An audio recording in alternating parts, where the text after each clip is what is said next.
Welcome to Kenton's videos. Enjoy the video. In this video, I will explain how to make monthly expenses Excel sheet. First, open a new spreadsheet and label your columns.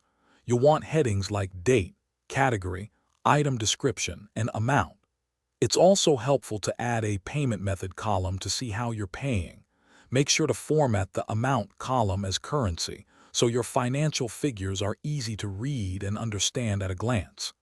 This initial setup is crucial for effective tracking. Now it's time to start populating your sheet. For every purchase, enter the date, a brief description of the item, and the exact amount spent. Assign each expense to a consistent category like housing, transportation, or entertainment. This consistency is key for later analysis. Try to update your sheet frequently, perhaps every few days, to ensure all your transactions are captured accurately and you don't forget anything important.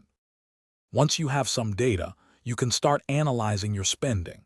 Use Excel's SUM function to quickly total your expenses for each category. This gives you a clear picture of where your money is going.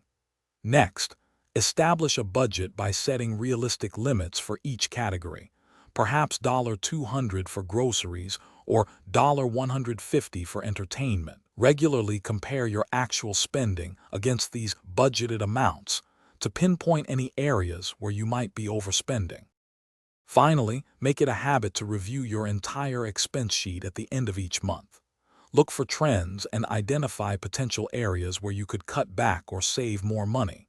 Don't be afraid to adjust your budget as your financial situation or spending habits evolve.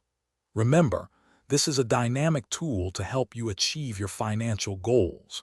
And for a great reading experience, check out the new Kindle Paperwhite. You can find a link for that and other deals in the description below. Thanks for watching. Consider subscribing if we helped you.